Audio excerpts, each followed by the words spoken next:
Bueno, es bien sabido que la ley de transparencia es una asignatura pendiente. Hace varias legislaturas, no solo en la pasada, existía el compromiso de aprobar este texto, que además viene exigido por las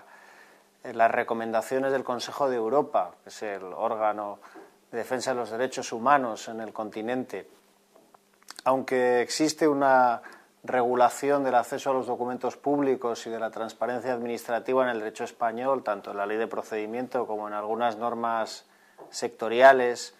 así, por ejemplo, en lo que se refiere al acceso a la información ambiental, lo cierto es que esta es insuficiente e insatisfactoria por varias razones, ¿no? Y la principal quizás, y será la prueba del 9 del texto que presente el Gobierno que acaba de formarse, es la creación de una autoridad verdaderamente independiente, requerida por esas mismas recomendaciones del Consejo de Europa, que garantice el acceso a la información cuando se produce una controversia entre quien pretende ejercer ese derecho, los ciudadanos que quieren saber lo que la Administración está haciendo, y los intereses de las organizaciones administrativas todavía muchas veces resistentes y no muy acostumbradas a facilitar esa información que puede ser sensible en ocasiones.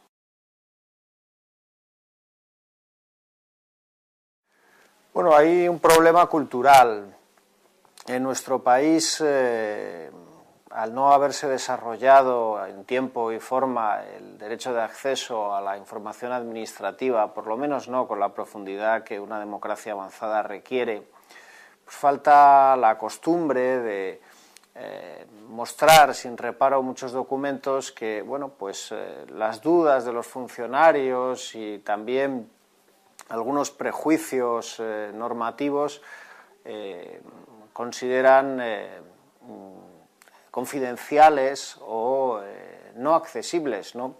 Por un lado, nuestro derecho no ha aclarado suficientemente cuándo un documento debe o no mostrarse, y cuando se produce una situación de duda entre si enseñarlo o no enseñarlo, el funcionario no aplica la regla general de la publicidad, sino que naturalmente actúa prudentemente, de forma prudente, ¿no? Y prefiere no enseñarlo a hacerlo.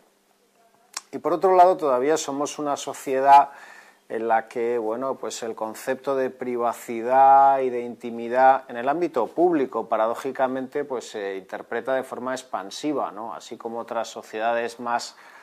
avanzadas en este sentido, los países del norte de Europa o incluso Estados Unidos, ¿no? Que presenta una regulación pues muy desarrollada de la transparencia administrativa, con avances y retrocesos, pero en general mejor que la nuestra, ¿verdad? Han superado algunos de nuestros dogmas sobre lo que no debe mostrarse a los ciudadanos o lo que no es accesible a toda la población, ¿verdad? Nosotros todavía tenemos demasiados reparos en cuanto a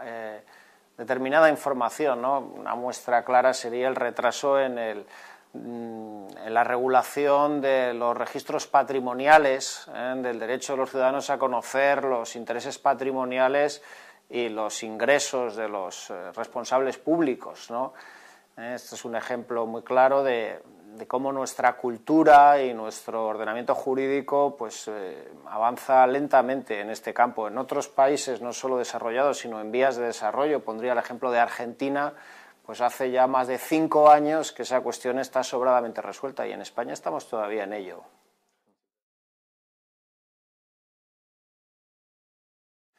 Bueno, la Ley de Derechos de los Ciudadanos en sus relaciones con la Administración autonómica tenía una razón de ser como consecuencia de la falta de actualización de la Ley de Procedimiento Administrativo.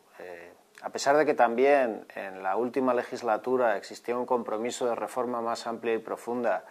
de la Ley 3092, que es la Ley de Régimen Jurídico de las Administraciones Públicas y el Procedimiento Administrativo Común, esa modificación no tuvo lugar, fue mínima, ¿no?, para la transposición de la Directiva de Servicios, y muchos de los preceptos de la Ley 3092, que en su día pretendió actualizar las relaciones entre administración y ciudadanos quedaron bastante obsoletos, ¿no? Tanto el régimen de la motivación de los actos como el acceso a información del que acabamos de hablar y la regulación de los tiempos de duración de los procedimientos no son los más adecuados para la sociedad del conocimiento del siglo XXI, ¿no? Voy a poner solamente un ejemplo que me parece bastante significativo, que es el régimen de la duración de los procedimientos administrativos. En la Ley 3092 sigue contemplándose un tiempo medio de duración de estos de 3 meses y la mayor parte de las normas de los ordenamientos comparados, tanto europeos como a nivel internacional, los países iberoamericanos, por ejemplo, han reducido de manera considerable esos tiempos de duración de los procedimientos administrativos a la tercera parte, en algunos casos, de los 3 meses a 1 mes o 30 días, o incluso más, a 20 días como tiempo máximo de duración de los procedimientos administrativos. En las relaciones entre la administración y los ciudadanos, en un entorno tecnológico en el que las comunicaciones interadministrativas y entre las personas se realizan instantáneamente a través del correo electrónico y otros medios de comunicación, no pueden medirse en tiempos idénticos a los que se utilizaban cuando estas comunicaciones se producían por correos físicos que tardaban días o semanas en llegar a su destino, ¿no? Y sin embargo, la normativa española, salvo por estos avances autonómicos como el producido en Castilla y León, apenas se ha adaptado a las nuevas circunstancias, ¿no? Por otro lado, es preciso enfatizar también, y lo hace la Ley de Derechos, que la Administración está al servicio de las personas y debe resolver cualquier duda interpretativa que se le plantee en la aplicación de sus preceptos y en la tramitación de sus procedimientos a favor de las personas, ¿no? Tenemos todavía una normativa de procedimiento administrativo que no ha superado del todo el concepto de administrado como objeto o mero receptor pasivo de las decisiones de la Administración, y esa nueva cultura humanística y a favor de las personas sí pretende, en fin, impregnar la Ley de Derechos de los Ciudadanos en Castilla y León. En los dos temas. Las nuevas tecnologías representan sin duda una oportunidad extraordinaria de mejora, tanto herramienta muy útil desde el punto de vista del cumplimiento de los objetivos de la Administración, favorecen, como ya he dicho, la agilidad en los procedimientos administrativos, la inmediatez en las comunicaciones, la mejor gestión de la información, el aprovechamiento de la información. Internet sin duda es una herramienta fundamental desde el punto de vista de la transparencia y la regulación a través de la información, lo que la doctrina de los Estados Unidos llama la regulación a través de la información, la posibilidad de transmitir información y conocimiento a los ciudadanos para que estos puedan formar su criterio sobre el desarrollo de las políticas públicas y, en fin, incluso participar activamente en la conformación y en el seguimiento de las políticas públicas. Pero también hay que advertir que las nuevas tecnologías representan igualmente riesgos desde el punto de vista de la posible monitorización de las conductas de los ciudadanos, de las amenazas para la intimidad y para la libertad si son utilizadas inadecuadamente, ¿no? Los gobiernos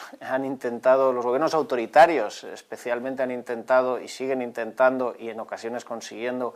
controlar la red para evitar fenómenos, procesos que se están desarrollando y son importantísimos, ¿no? También para nosotros, ¿no? Como los que tienen lugar en estos momentos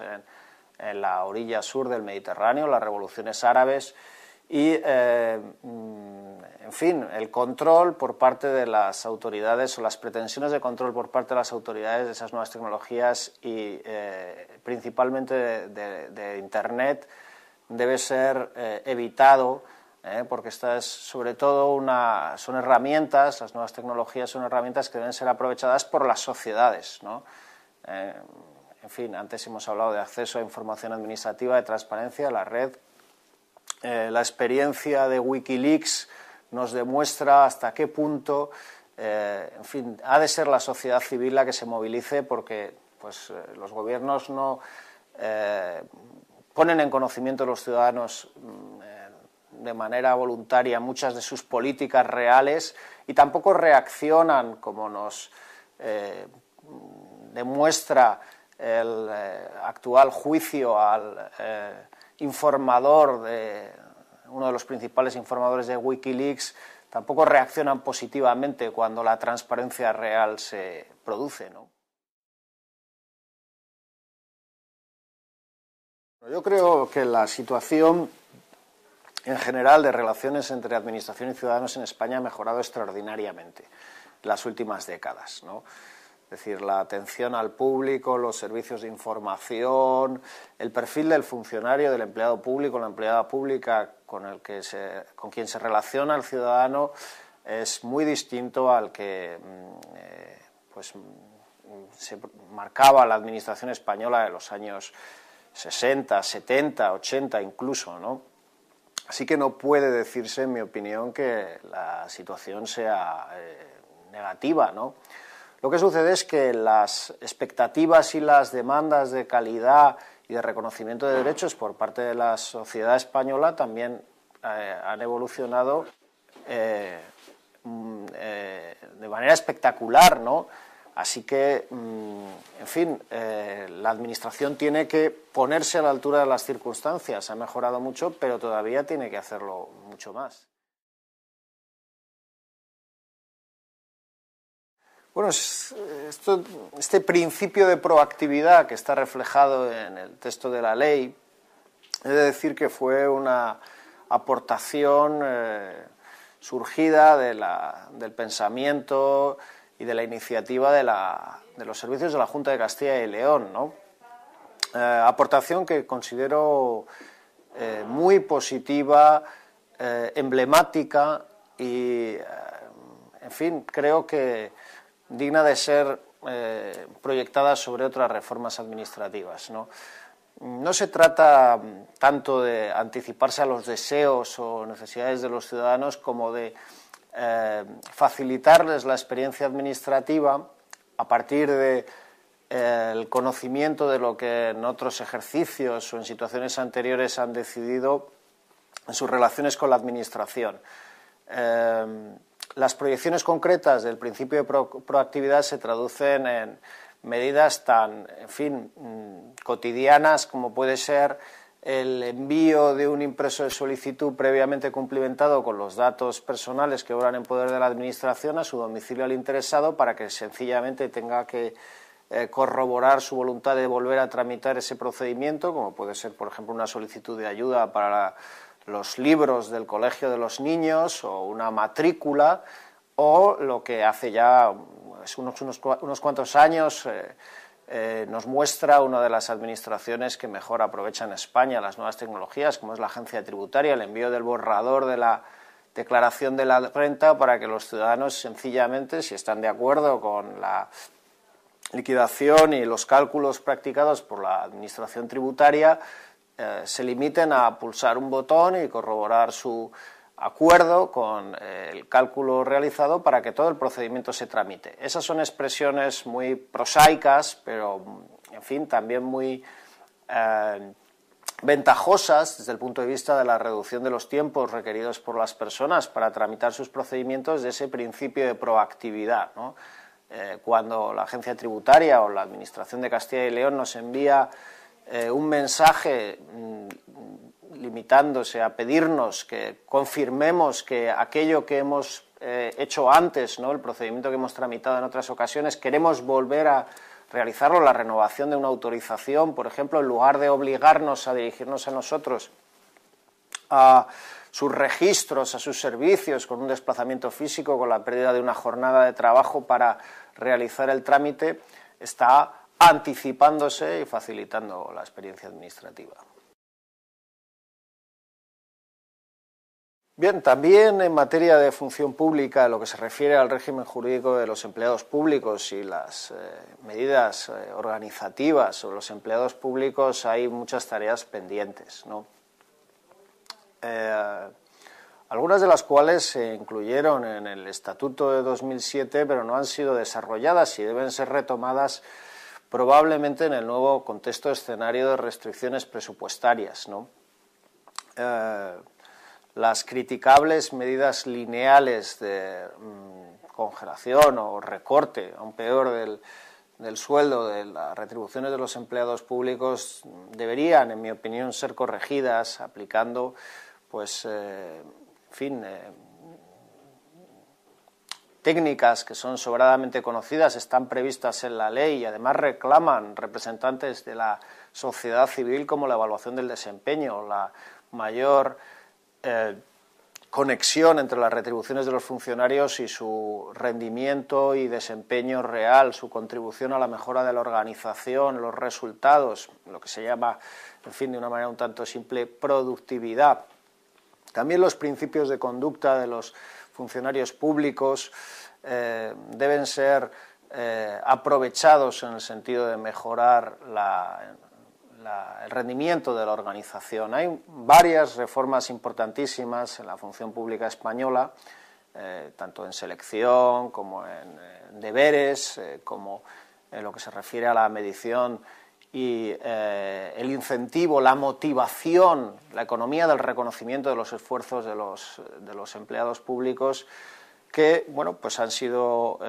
aparcadas durante varios años, y de su implementación también depende el mejor resultado de las políticas públicas. Bueno, yo creo que las demandas de los ciudadanos a sus representantes y a los servidores públicos pues están perfectamente justificadas y son comprensibles en democracia. Los ciudadanos pagan sus impuestos y quieren recibir los mejores servicios. Tampoco creo que tengan una impresión globalmente negativa de los servicios de la Administración en general. La percepción que muestran los estudios de opinión, los sondeos sobre servicios básicos como la sanidad, la educación, incluso la justicia, no es tan negativa como pudiera parecer. Pero, claro, en un momento en el cual la sociedad y muchas personas están atravesando serias dificultades, pues achacan parte de esas dificultades a la falta de éxito de las ciertas medidas y políticas públicas y reclaman más, ¿no? Y se muestran también exigentes con los responsables públicos y con los empleados públicos, ¿no? No creo ni que la percepción pública de la Administración y de los servicios públicos sea tan negativa, ni que tampoco sea un cierto grado de espíritu crítico, ¿verdad?, y de exigencia por parte de los ciudadanos esté de más tampoco, ¿no? En democracia, pues hay que aceptarlo y hay que reaccionar a esa exigencia de los ciudadanos con mejoras, ¿no?, y con una explicación transparente de cómo se está gastando el dinero que se recauda con los impuestos, qué se está haciendo para mejorar la eficiencia en realidad, de verdad, en el funcionamiento de los servicios, con una transparencia fiscal, con un mejor control de la ejecución de los presupuestos. Hay que tomar medidas, hay que tomar muchas medidas para mejorar el funcionamiento del Estado en España.